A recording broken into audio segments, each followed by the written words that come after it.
할렐루야.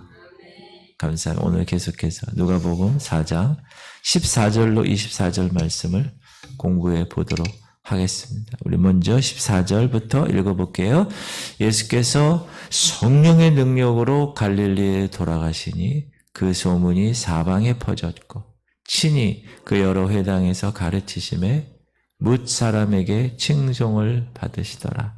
예수께서 그 자라나신 곳 나사렛에 이르사 안식일에 늘 하시던 대로 회당에 들어가사 성경을 읽으려고 서심해 선지자 이사야의 글을 들이거늘 책을 펴서 이렇게 기록된 데를 찾으시니 곧 주의 성령이 내게 임하셨으니 이는 가난한 자에게 복음을 전하게 하시려고 내게 기름을 부으시고 나를 보내사 포로된 자에게 자유를 눈먼 자에게 다시 보게 함을 전파하며 눌린 자를 자유롭게 하고 주의 은혜의 해를 전파하게 하려 하심이라 하였더라. 책을 덮어 그 맡은 자에게 주시고 앉으시니 회당에 있는 자들이 다 주목하여 보더라. 이에 예수께서 그들에게 말씀하시되 이 글이 오늘 너희 귀에 응하였느니라 하시니 그들이 다 그를 증언하고 그 입으로 나오는 바 은혜로운 말을 놀랍게 여겨 이르되 이 사람이 요셉의 아들이 아니냐. 예수께서 그들에게 이르시되 너희가 반드시 의사야 너 자신을 고치라 하는 속담을 인용하여 내게 말하기를 우리가 들은 바 가버나움에서 행한 일을 네 고향 여기에서도 행하라 하리라. 또 이르시되 내가 진실로 너에게 이르노니 선지자가 고향에서는 환영을 받는 자가 없느니라. 아멘. 예수님이 이제 광야의 시험에서 사단의 모든 권세들을 다 깨푸시고 승리하셨습니다. 무엇으로? 말씀의 능력으로. 그리고 오늘 14절 보니 성령의 권능으로 갈릴리로 돌아가셨다. 14절 다시 읽어볼게요. 예수께서 성령의 능력으로 갈릴리에 돌아가시니 그 소문이 사방에 퍼졌고. 자, 예수 그리스도의 이제 공생의 시작은 무엇으로 시작하셨다? 성령의 권능으로 시작하셨다. 이 땅의 공생애에서 메시아적인 사역을 예수 그리스도께서 감당하실 때 오직 그분은 자기의 인성으로 한 게 아니라 성령의 권능으로 행하신 것입니다.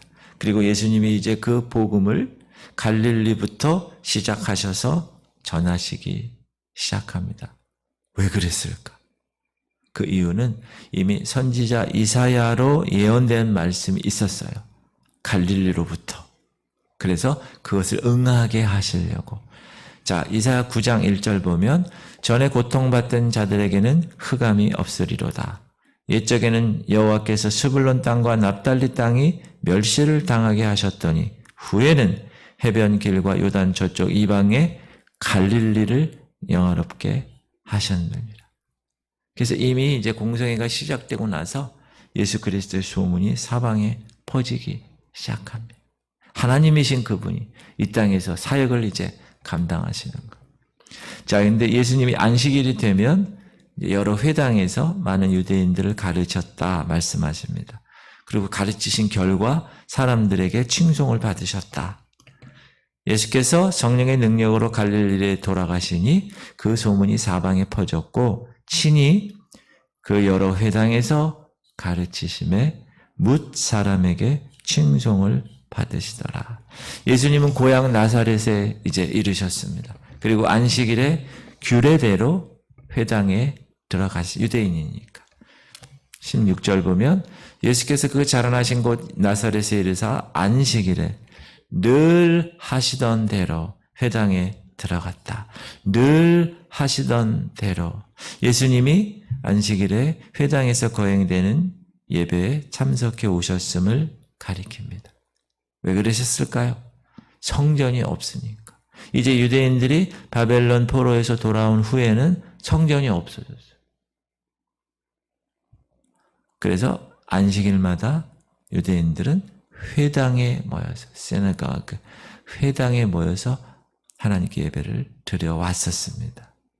지금 예수님도 동일하게 안식일에 회당에 가셔서 늘 하시던 대로 안식일을 지키셨다. 이렇게 얘기합니다. 그리고 성경을 읽으려고 일어서셨다. 회당에 들어가서 성경을 읽으려고 서심해. 이때 성경은 구약 성경밖에 없었겠죠. 그렇죠? 그리고 특히 모세 오경 그렇게 갖다 놓고 또 예언서들. 그런데 이 회당에서 드리는 예배에 관해서 우리가 좀 알게 되는데, 먼저 회당의 직원이 이제 거기에 상주하고 있는 그분이 율법의 두루마리를 갖고 오죠. 있는 그곳에서 갖고 오면 이제 읽을 사람이 누군가, 읽을 사람에게 이렇게 넘겨주는데, 두루마리를 읽을 사람은 대개 경우 이 회당장이 지명합니다. 즉흥적으로 그날. 그래서 회정 가운데서 이분이 보죠. 이렇게 봐서 존경할 만한 사람들이 있는가? 오늘 누가 왔는가? 오늘 처음으로 참석한 사람이 있는가? 이렇게 해서 지명해서 읽게 합니다. 회당장이. 근데 예수님은 그날 그 회중 가운데서 사람들의 시선을 끌었다. 그리고 회당장에 의해서 지명을 받을 만한 위치에 있었다. 왜냐하면 계속해서 예수님이 행하시는 일이라든가 그가 가르치시는 교훈들이 이제 막 소문이 나기 시작했기 때문에 회당장도 그것을 알았을 거예요. 그러니까 그분이 예수님이 오시니까 이제 말씀을 이제 읽을 기회를 허락하신 것이죠. 그래서 예수님이 그 기회를 얻어서 성경을 폈는데 그 성경이 이사야였고 그 이사야의 메시아에 관한 예언의 말씀을 찾아서 읽으셨다. 이렇게 나옵니다. 예수님이 넘겨받은 두루마기가 아니라 두루마리는 이사야서. 예수님은 이 책에서 이사야 61장 1, 2절에 기록된 메시아에 관한 말씀을 찾으시고 읽으셨다. 그럼 이사야서 61장이 뭘까요? 주 여호와의 영이 내게 내리셨으니 이는 여호와께서 내게 기름을 부으사 가난한 자에게 아름다운 소식을 전하게 하려 하심이라. 나를 보내사 마음이 상한 자를 고치며 포로된 자에게 자유를, 갇힌 자에게 노임을 선포하며 여호와의 은혜의 해와 우리 하나님의 보복의 날을 선포하여 모든 슬픈 자를 위로. 여러분 항상 강단에서는 여호와의 은혜의 해와 더하기 우리 하나님의 보복의 날을 꼭 선포하는 거예요. 은혜만 얘기하는 게 아니고 항상 심판에 관한 얘기를 해야 되는 거예요. 그리고 3절 무릇 시온에서 슬퍼하는 자에게 화관을 주어 그 죄를 대신하며 기쁨의 기름으로 그 슬픔을 대신하며 찬송의 옷으로 그 근심을 대신하시고 그들이 의의 나무 곧 여호와께서 심으신 그 영광을 나타낼 자라 일컬음을 받게 하려 하십니다. 이게 이사야서에 나온 메시아에 관한 예언이야. 이제 얼마 있으면 예수 그리스도께서 오실 거야. 메시아가. 그분이 하실 일에 관해서 이야기합니다. 예수님이 읽으신 이 이사야 이 글은 메시아에 관한 예언인데, 첫 번째, 메시아는 주의 성령이 임하신 존재가 되어야 된다. 메시아의 사역은 성령의 권능으로 이루어지는 구원 사역이기 때문에 그렇습니다. 그러므로 예수님은 처음에 공생애를 시작하실 때 성령 충만하심을 받고 성령의 권능으로 복음을 전하셨습니다. 누가복음에 보면 예수께서 성령의 충만함을 입어 요단강에서 돌아오사 광야에서 40일 동안 성령께 이끌리시며 예수께서 성령의 능력으로 갈릴리 들어가시니 그 소문이 사방에 퍼졌다. 여러분, 우리가 메시아적인 사명을 이 땅에서 감당하는데 목사인 저도 그렇고 이 교회도 그렇고 여러분도 그렇고, 그런데 성령의 권능으로 행하지 않으면 예수님도 그렇게 하셨는데 우리가 감히 예수님하고 소위 잽도 안 되는데 어떻게 성령의 능력으로 사역을 감당하지 않겠습니까? 어찌 목사가 강단에서 성령 충만하지 않으면 어떻게 사역을 감당하고 양들을 돌보겠습니까? 여러분 사역에 하나님께서 사역 이제 허락하시고 저희 교회도 이제 여름 성경학교가 잘 끝나서 이제 교사들이 이제 교회 학교를 회복하자는 얘기가 이렇게 나왔어요. 그래서 이번 9월 첫 주부터 일부 예배를 하나 더 9시 예배를 드리기로 했어요. 얼마나 귀한 일인지 몰라요. 그러면 이런 일부 예배를 드려서 교사 위주로 말씀을 먼저 예배를 먼저 드리고 이제 2부 때 같이 나누어서 이렇게 예배를 드리고 이게 먼저 성도들부터 시작해서 이렇게 얘기가 되고 또 우리가 예배를 하나 더 한다는 것은 너무나 귀한 일이라고 저는 생각합니다. 그런데 사단이 가만히 있을까요? 그렇지 않아요. 사단이 꼭 방해하고 덧칠릅니다. 배가 아파서 정신이 없습니다. 제가 그걸 알아요. 방해가 분명히 있다고요. 그럼 그 방해를 어떻게 해야 됩니까? 다 깨부셔야지 장애물을. 근데 깨부실 때 성령의 능력이 아니면 될 수가 없는 거죠. 예수님도 성령의 능력으로 일을 하셨는데 어떻게 감히 피조물인 우리가 성령의 능력을 부여받지 않고 권능을 행할 수 있어요? 못하죠. 주의 사역을 할 수 있어요? 못하죠. 여러분들 동일합니다. 여러분들이 교회나 혹은 일터나 가정에서 사역을 할 때 성령의 기름 부으심이 성령의 능력으로 할렐루야. 그리고 메시아의 사역은 가난한 자에게 복음을 전하시는 거예요. 여기에 가난한 자는 우리가 요즘에 팔복에 관해서 주일날 말씀을 우리가 공부하는데 마음이 가난한 자예요. 심령이 가난한 자. 하나님은 가난한 자를 사랑하십니다. 이 가난한 자는 뭐냐? 내 자신의 공로는 없다는 거예요. 하나님이 다 하셔서 하나님의 의를 사모하는 사람. 내가 죄인인지 알고 하나님의 그 죄사함을 바라는 사람. 하나님과 사람 앞에서 나는 아무것도 아닌 건 아니라고 자기 자신을 낮추고 교만하지 않고 겸손하게 사는 사람. 물질에 욕심내지 않고 그날그날 daily bread, 그날그날의 양식에 만족하며 살아가는 사람. 이런 사람이 가난한 사람. 하나님은 가난한 사람. 심령이 가난한 자는 복이 있나니 천국이 저희 것이며. 하나님의 그 가난한 사람의 리워드, 보상이 천국이 아니에요. 가난한 자에게 복음을 전하. 여러분들도 마찬가지로 동일하게. 그리고 기름을 부으시고 나를 보내셨다. 메시아라는 이 뜻 자체가 기름 부음을 받은 자라는 뜻이에요. 그럼 기름 부음을 받은 사람이 왜 기름 부으심을 받았겠어요? 세상에 보내기 위해서. 메시아를 크라이스트, 그리스도라고 하는 것도 그리스도라는 말 자체가 메시아는 히브리 말이고 그리스도는 헬라 말입니다. 똑같은 말이에요.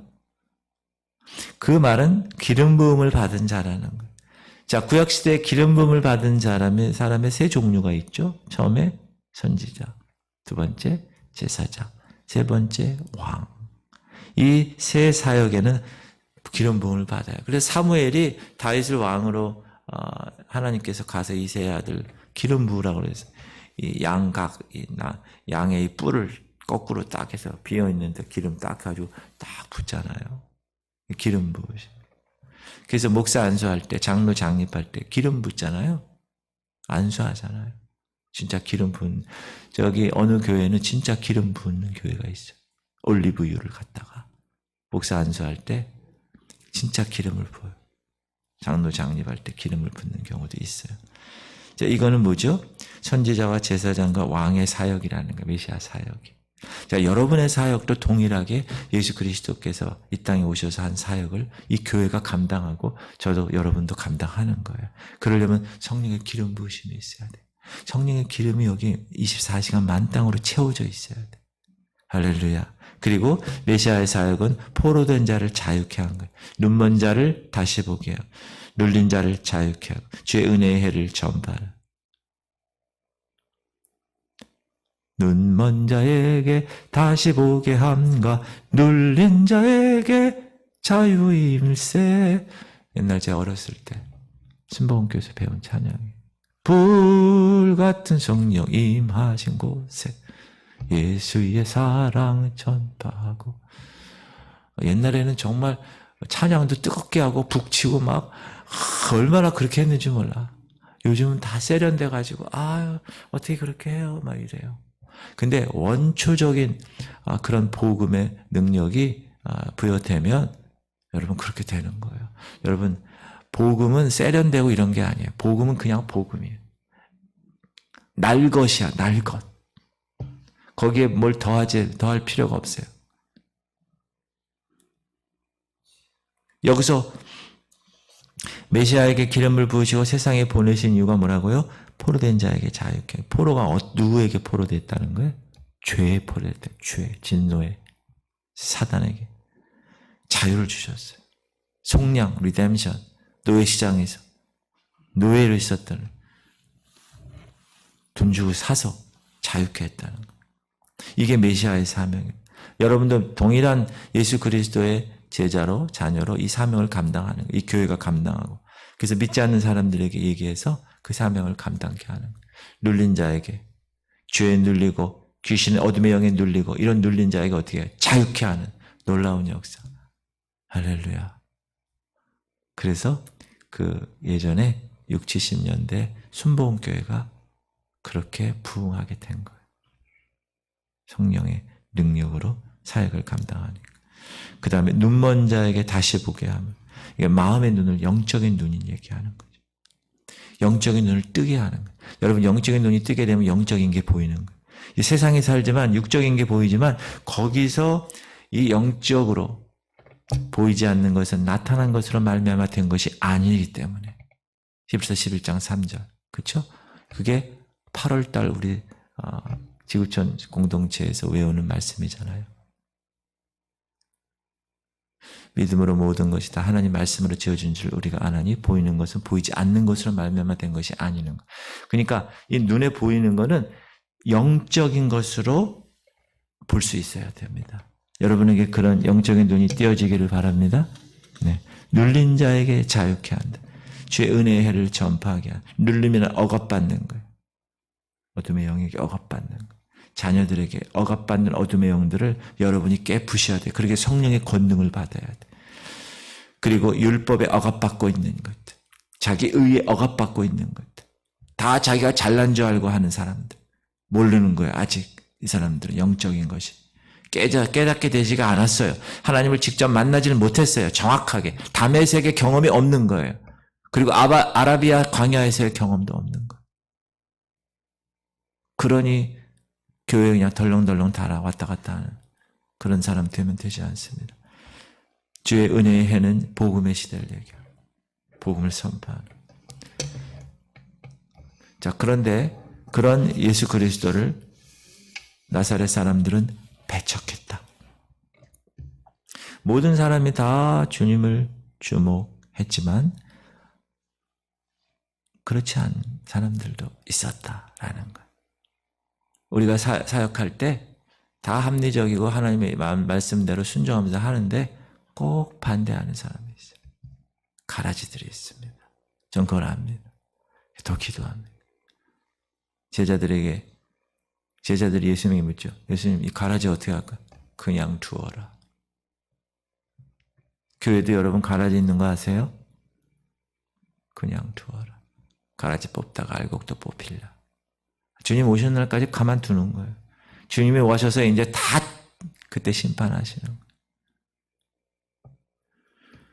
21절 이에 예수께서 그들에게 말씀하시되 이 글이 오늘 너희 귀에 응하였느냐. 이 글이 뭐예요? 메시아에 대한 자기 자신에 대한 글이 오늘